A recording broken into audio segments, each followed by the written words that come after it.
arra gondoltam, hogy ha mikrofon nélkül beszélnénk, hallják így a hangomat?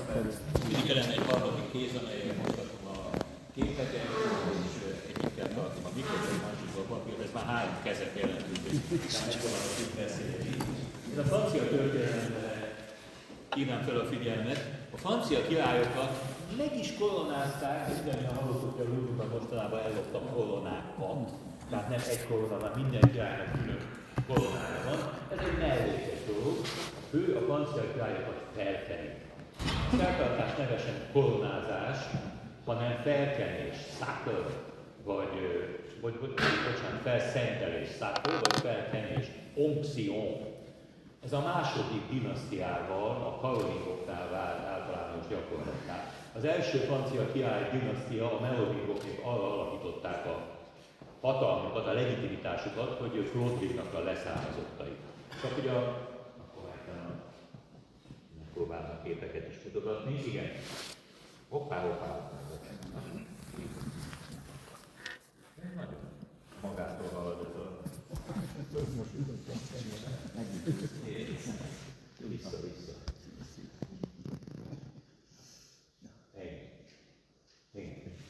A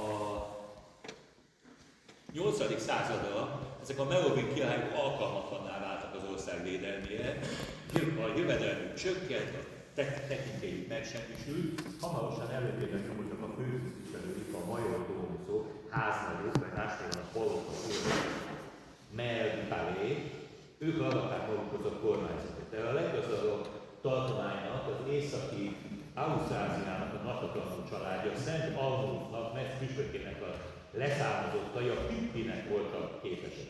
Először Pippin 680 évben legyőzte Neustria majordómusát, és magához avatta Ausztrázia, Neustria, Burgundia majordómuszi tükségeit, a narancságával jelzett területeket. Az a helyzet állt elő, hogy egységet már a majordómuszok képviselték, miközben mindhárom tartománynak saját külön királya volt. Pippin 714-ben megszerzett halála után fagyú gyermeke, kedvenc fegyveréről Malter Károlynak, Kalapásnak nevezett Károly lépett a helyére, ő már a frankok hercegének nevezte magát, és Poitiers ő védte meg a bezugló, hódító alapoktól a királyságot. Nem akarták elfoglalni, csak fosztogatni akartak, de ez is valami volt. Az ő fia, Kis Pippin pedig már Zakariás pápa egykori jóváhagyásával záraltatta. 19. századi festmény így képzelte ezt a jelenetet. Utolsó melovingot megkapják a hajától, és szerzetesi sorba kényszerítik, ahogy ezt a 19. században elképzelte az illető festő. Harmadik Kildei királyt megfosztotta a tróntól, 751-ben megalapította az úgynevezett Karolingus dinasztiát apjával előtt. De minden eszközre el akarta feledtetni, hogy ez egy törvénytelen gesztus volt, hogy megdöntötte egy ősi dinasztiát, és a kor középkori uralkodók, az őket támadó főpapok természetesen, úgy gondolták, hogy minden gyenge hatalmat a bibliai szertartások felidézésével lehet legitimizálni, és a Bibliából megmutatták, megfelelő tömegekből, hogy az uralkodókat felkenni a próféta, de a kenetnek olaját, olvashatjuk Mózes második könyvében, töltsd az ő fejére ígykeztől. Sámuel próféta pedig elővette az olajos szemetét, és az ő Saul fejére töltött megcsókolást. Stb. Amikor Saul méltatlaná el, Dávidot ugyanígy felteni. Ráadásul a 105. Zsoltár szerint meg ne illessétek az én felkenyekeimet. Tehát ezzel lehetett megerősíteni az uralkodó legitimitását. Kis Pippin először 751-ben kenette fel magát Soissonba, másodszor 754-ben Szent-Denisben, Párizstól északra, ahol maga második István pápa kente fel őt és 2 fiát, Kálmánt és a 7 éves leendő nagy Károlyt. A pápa a romatok ellen kért segítséget, és kiáltozás mellett eltiltotta, hogy más félből való királyt választ. Apjuk halál után Kálmánt és Károlyt 768. októberben újra felkenték, egyiket Soissonban, másikat Noyonban, vagy öccse halál után Károly 771. decemberben újra fel lett kenve Corbéni palotájába. Ő volt a legjobban felkent uralkodó valószínűleg a világ történelemben. 800-as Rómában végrehajtott császári koronázása egy másik rituális Katalái szent játszódott, csak koronát kapott feltenésre, nem került sor. Na most Lem városát, így hogy elképzeljük Krisztikus felszentelését, Szentgyörgyben, 1922. Lem városát első, vagy Jámbor Lajos 814-től 840-ig alkotott, ő választotta ki. Nem volt elegendő szám, hogy apja nagykája azt mondta, hogy tett a fejére a koronát a halálos ágyán. Amikor viszont negyedik István pápa találkozni kívánt vele, akkor közösen a Lem városát jelölték ki erre a célra. 816. október 5-én vasárnap a katedrálisba, a mise előtt történt meg először, ugye uralkodó egyazon feltartás keretében kapta meg a szent kenetet és a császári hatalomra utaló koronát. Jámbor Lajos valószínűleg azért választotta a Lem katedrálisát, mert úgy tudta, hogy a szári fan Klodvigot 300 évvel korábban, ennek a nevét viselte, ezek a nevek Klodvig Lajos, ugye? A Klodvig az más néven Clodovicus, az lehetett Ludovicus is, vagy Clovis franciásan, vagy Clovisból Louis egyszerűen, de úgy érezte, hogy ugyanazt a nevet viseli, mint Klodvig, hogy őt itt keresztelte meg Remigius püspök, hát, hogy mikor azt történészek vitatják, 496-ban vagy akár 498 és 508 között. Ez a keresztelő, ezt így képzelték el egy 1500 körül készült festményen, amikor Szent Remigius ezt a kísérletébe keresztelte meg Klodvigot. Tedd le alázatosan nyakékedet, büszke szikamber, imádd, amit elégettél, végezzel, amit imádtál. Remigius és mások úgy látták, hogy a fogánytalanok tanulj tűret a birodalomhoz, kisebb fenyegetést jelentenek, mint az aliános ereteket, akik korlátozni kívánták volna a püspökök hatalmát, ezért támogatták Klodvigot. Most ezt a keresztelést Jámbor Lajos 300 évvel később felkenésként értelmezte. A koronázás és a felkenés korábban egymástól teljesen elkülönült szertartása, ettől kezdve összekapcsolódott a királyi hatalom különleges státuszának biztosításához, mind a kettőre szükség lett, de együttes szertartást nevezték felszentelésnek, sacrament franciául. Ezzel voltak az egyházak kötött szövetséget is megerősítették az uralkodók. Na most Jámbor Lajos korától egyszerűen megfelelkeztek arról, hogy Klodvigot csak megkeresztelték, de nem kenték fel. Átírták a történelmet, hogy a remény eseteinek megkülönbözött helyet biztosítsanak. Jámbor Lajos gesztusai önmagában nem lettek volna elegendőek ehhez. Utódai máshogy keresztelték, szentelték fel, de 845-től 882-ig remény esetén bizonyos Hinkmár volt. Ez a Hinkmár egy régi hagyomány felelevenített, mindig rosszat nyomkodott, na most sikerült, amely szerint, tehát 9. század közepén vagyunk, megírja először egy évkönyvben, majd Szent Remi, vagyis Szent Remigius élete című művében a legendát. Klodvig keresztelőjén, 400-valahányban, most 400 év múlva rájönnek, hogy Klodvig keresztelőjén Szent Remigius imájára egy angyal, így ábrázolták ezt a korai középkorban, ott az angyal, látják, hozza a szent ampullát, és egy jóval későbbi egyházi ábrázolásban 14. század ott a galamb, az angyal, hozza az ampullát. Leszállt az égről, és oltára helyezi a szent ampullát, melynek olajával a Remigius királyát a balrára vezet. Vagyis ezzel azt hangsúlyozták, hogy a keresztény rend alapító párja, a király és a rendi érsek. Az ő együttműködésük az alapja, az igazságos kormányzásnak. Közvetlen következménye ennek sem volt, de a Lemi Szent Remigius bazilikában ettől kezdve őrzik az ampullát. Gyorsan átadom, érdemes megmutatni az ampullát magát. Igen, ez volt az eredeti eredetitartója, amit ma már csak képről ismerünk, mindjárt elmondom, hogy miért. Itt őrzik az ampullát, és ez az a Remi Notre Dame katedrális, ahogy a párizsi értes, a Notre Dame a hiasszony nevet kapta, amelyben a felszentelés végre. Utána volt 877 és 1017 között 12 felszentelés, de csak 10 a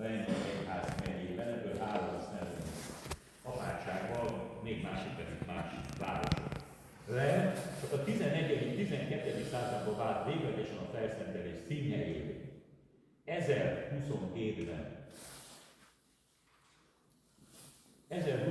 már a leendő első Henriket, azért mondom leendő, mert a francia királyokat még apjuk életében szentelik fel, hogy a legitimitás folytatólagos legyen. A leendő első Henriket tehát, még egyszer mondom a dátumot, 1027-ben már katedrálisból szentelték fel, és ezután két kivétellel ez lett a felkenés színhelye 1825-ig. Ráadásul a Érse grófja kapott, király ezzel is jelezte, hogy Lent az ő királyi érseksége. Eljöttek a pápák, második Szilveszter pápa, aki korábban a lenni érseke volt, utódailag ruházta a francia király megáldásának a jogát. 1089-ben az egykori lenni kanonok, megint csak egy egykori lenni főpap, második Orbán pápa bullájában is hozzájárult, hogy Szent Remigius emlékére lenni érseke kenje fel a királyokat. A Szent Ampulla használatával csak 1131-től lehet, hogy biztosak, hogy használták. Az itteni zsinatot is emlékeztek, a pápa mondta ki, hogy egy angyal által hozott olajon kente föl Remigius Glossudot, ekkor felérkezések. A két kivétel, akiket nem kentek fel, nem rendre és nem úgy kentek fel a szabályok szerint. 6. Lajos volt 1108-ban, apja első Fülöp anélkül halt meg, hogy a fiát felszenteltette volna, sietni kellett, ezért Orleánba szentelték fel. A másik kivétel 4. Henrik a vallásháború korában, a népszerű első Bourbon király, mint hogy Pál is megélt misét, stb. 4. Henrik a katolikus liga a király ellenfelei tartották uralmuk alatt a rend környékét, ugye aztán Szent Ampulla híján a Mármutiéi apátság Balsmával kenték. A szertartás rendjét a 13. században vetették papírra. Lényeg az volt, az uralkodó, amikor felkenik, már nem teljesen laikus, hanem aféle közvetítővé válik ég és föld között. Csodás hatalmat biztosítottak neki, a skrófula vagy görvékor betegség meggyógyításának a lehetősége. Ez egy sajátos női tuberkulózis, de természetesen hasonló tünetekkel rendelkező betegek is megjelentek, hogy a király gyógyítsa meg őket. A koronázás másnapján a királyok korbéli városok utaztak, itt érintették meg az összes sereglet betegeket. 14. Lajos hagyott föl ezzel elsőként, és 1650-ben már a Lenni Szentréni apátságnál gyűlöttek össze a betegek. Jó. Mi volt ez a szertartás? A püspökké szentelés szertartásához hasonlított. Volt benne kesztyű, gyűrű, kereszthelyet, jogat használtak, püspökségeknek koronát, tunikát, dalmatikát, palástot. A koronázásra a Szent apátja majd a nagy prior hozta el az ampullát fehér lóon, sátor alatt, a sátort 4 főút tartotta, a Szent Ampulla otázsai, amik kezes jelentően az értelemben, azok a főurak életük árán is tartottak megvédeni a Szent Ampullát. A lámon püspöke tartotta a kezében a szertartás alatt. A ampullából aranytűvel emeltek ki egy buzaszem méretű cseppet. Mi is volt benne?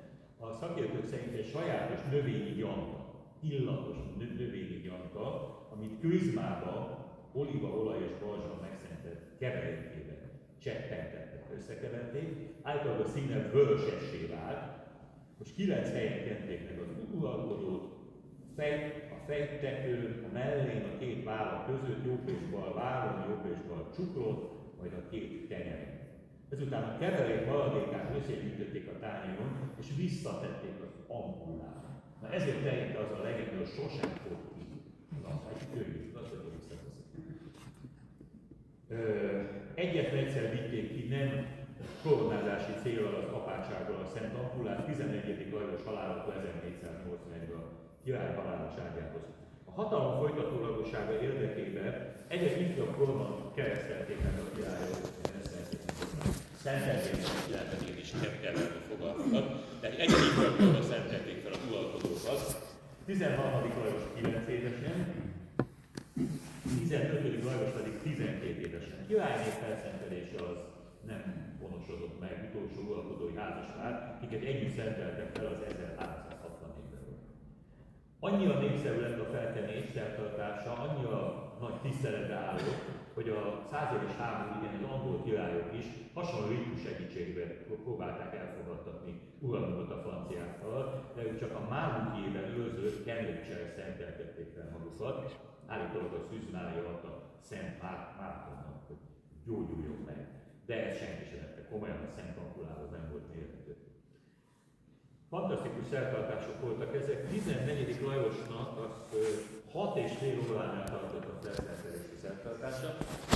Egész napot igénybe vévő is volt, ahogy a királynak el kellett helyezkednie 1654. július 7-én. Lenni érseki palotában azt kellett szimlenni, hogy mélyen alszik, reggel 6-tól 2 püspök ezüstbottal megszörgetni az érseki palota kapuján.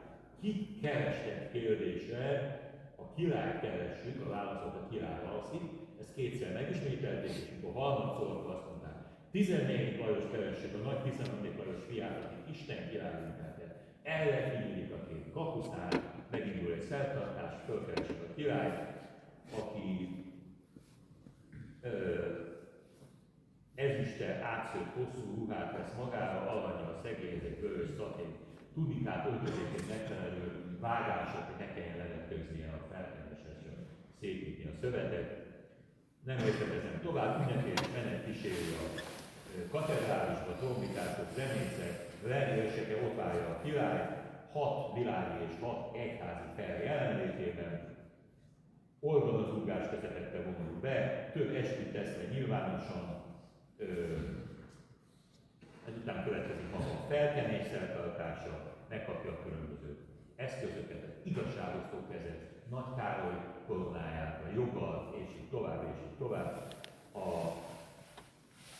felkenés közben az éleset elmondja, hogy királyát említve végezzen, olajjal, Atya, Fiú és Szentlélek nevébe, körülötte állók elismerték, hogy ámen, ámen. Ezután Franciaország névbe és uralkodó olyan jelképes szertartással egy testé és egy lélekké válik akár a házastársa.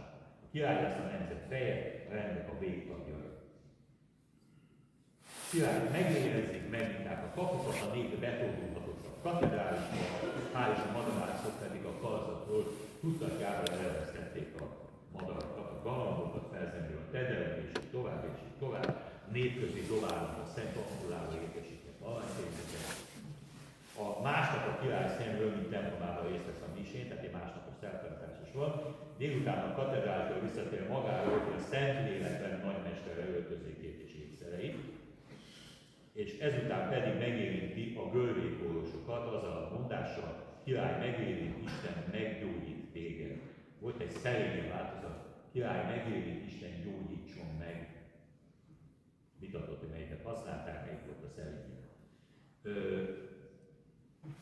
15. Lajos felszentelés 1122-be került sor, 16. Lajos felszentelésére lett volna és a utáni évre 1125-ben. Ez már a felvilágosodás kora. Itt már többen felvetették, hogy kellene egyáltalán ilyen ostoba régi szertartásokat végrehajtani, és miért a lenne? A király pénzügyminiszter Tűzgort javasolt, hogy Párizsba hajtsák végre, sokkal olcsóbb lenne, ilyen szempontok voltak akkoriban.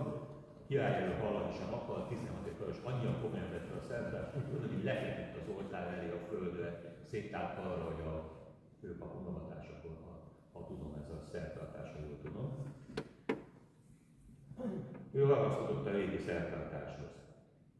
Aztán jött a francia forradalom. 1793. október 7-én keresztényellenes kampány idején Philippe Lő konventistus Rennes főterén 15. Lajos szobor előtt összetörte a Szent Ampullát. Így ilyen üzenetet küldött a konventhez. Összetörtem a Szent Ampullát semmit tevő Lajos emében 15. piedesztáján. Ez az ostobák szent csecsemessége, ez veszélyes eszköz az eszközös tartósainak kezén megsemmisül. Hát Philippe Lő határozott egypártól volt, ez egy bátor tett volt akkoriban, később a 1195-ös felvilági fölkelések idején utolsó hegypártiak közé tartozott, és amikor letartóztatták a felkelés támogatását a börtönben, öngyilkos lett. Rém alkotmányos plébánusa azonban az összetörés előtt állítólag átöntötte a Szent Ampulla tartalmat. Mások szerint a kövelékeken fennmaradtak bizonyos maradványai a Kentnek, darabjait pedig a lakosság természetesen összegyűjtötte. Úgyhogy próbálták is összerakni, csak néhány darab közül. Mások, és és eltették és megőrizték a forradalom után. A forradalom uralkodója Napóleon, első Napóleon, már hallani sem akart a Leninről, ősi esküvőről, felszentelésről, amikor 1804-ben hivatalosan császárát nyilvánítatta magát. Nem akart az egyház alárendelkének a szerepében megjelenni, nem akarta, hogy a szertartása a királyok szertartásaira emlékeztesse a franciákat. Olyan sokszor emlegették, hogy Lajos király utolsó király, hogy ő ezért visszanyúlt egy több nemzedékkel korábbi hagyományhoz, és ő császárrá nyilvánította magát. Hát ez a híres Dávid festmény, ami szinte semmi sem stimmel, középen lévő mamája, a Napóleonnak az nem is volt jelen a szertartáson. Őt nem felszentelték, hanem megkoronázták, pontosan megkoronázta saját magát a pápa jelenlétében, nyilvános áldozásra sem kerül sor. Esküjében nem az egyház királyságának a fenntartását ígérte meg, hanem a forradalom vívmányainak a megőrzését. Koronázási szertartásával kortársak szerint halálos csapás miatt a felszentelés hagyományán nem volt galon eleresztés, gördékolosokat sem érintette meg, Szent Ampúla helyett rendes olajat és szentelkezet használtak. Napóleon után visszaül a trónra, nem visszaül, hanem odaül a trónra, 18. Lajos király, aki közfényes volt, rendkívül elhízott, és úgy fogalmazott, egy darabig fontolgatta a felszentelést, de azt mondta, hogy nem lenne szabad nevetségesé válni. Ugye 18. Lajos nem szentelték. A sokkal kevésbé okos öccse, 10. Károly viszont felszenteltette magát 1825-ben. Ez az a pillanatot állítani a festmény, amikor a trónörökösét a Dauphin megcsókolja, és hát a királyság főrendjei járnak mindenhol. Egy új hegyi kristály ampulát használtak 1825. május 29-én utolsó felszentelésre. A kortársak inkább ironikusan számoltak be, mint meghatottan a francia uralkodók utolsó felteméséről.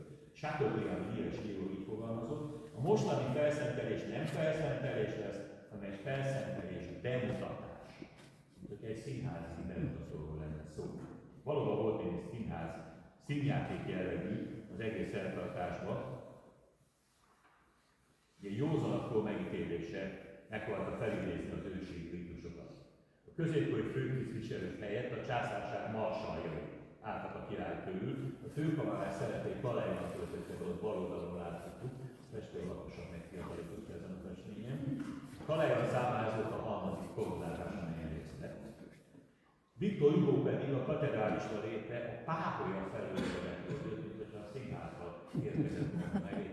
Kicsit eltűnt a varázsán a 19. században. A két utolsó francia uralkodó pedig, Lajos Fülöp és harmadik Napóleon már nem rendezett magának se koronázás, se felkelést. Lajos Fülöp a képviselőtestületek támogatásával szilárdította meg a hatalmát, harmadik Napóleon pedig népszavazásokkal. A Szent Ampullát azóta, ez a második Szent Ampulla, ami egészségságból készült állított, mellette ott van az a tű, amelyet 1825-ben 10. Károly felszenteléséhez használtak. Egy ilyen szép ereklytartóban őrzik, így lehet megtekinteni most a Rendi dombban, és itt van utolsó kép az ampulla. Amikor az államot és az egyházat szétválasztották egymástól 1906-ban, a rendi éresek tartott attól, hogy megfogjuk a francia kormányzásra, újra profanizálják a szent ereklyéket, és a tartalmát átöltötte máshová, de hát erre nem kerül sor végül is. A balzsamot mindmáig a rendi érsekében őrzik, azóta a 20. században kétszer használták, egyszer a templom, a katedrális nagyon megsérült az első világháború bombázásai alatt, a németek számára ez egy gesztus volt, hogy a francia királynak a szent helyét bombázzák. A katedrális új építése utáni felszentelésen használták, később pedig a fő oltár felszentelésen. Köszönöm szépen!